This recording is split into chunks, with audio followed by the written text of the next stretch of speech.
Tim penyidik Pitsus Kejaksaan Tinggi Sumatera Selatan menetapkan 3 tersangka dalam perkara dugaan tindak pidana korupsi pembangunan kantor lurah pengecoran jalan RT, serta pembuatan saluran drainase di Kelurahan Kramat Raya, Kecamatan Talang Kelapa, Kabupaten Banyuasin tahun anggaran 2023, yang bersumber dari dana keuangan bersifat khusus APBD Provinsi Sumatera Selatan.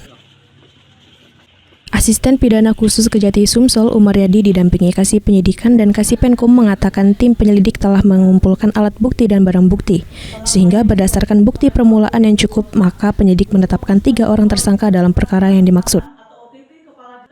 Tersangka AMR telah dilakukan pengamanan oleh tim Kejati Sumsel pada hari ini di Jakarta. Tindak pidana korupsi diduga terhadap alokasi belanja bantuan keuangan khusus tahun anggaran 2023. Terdapat 4 kegiatan dengan pagu sebesar 3 miliar rupiah dengan kerugian negara sebesar 826 juta rupiah.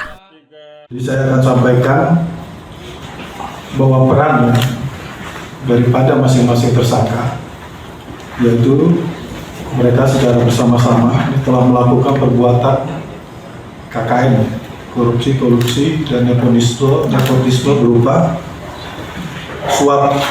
suap dalam hal ini yaitu berkaitan dengan komitmen fee dari para tersangka, baik itu pihak ASN maupun dari pihak swasta yaitu kontraktor, dan atau gratifikasi, serta pengkondisian atau pengaturan pemenang lelang.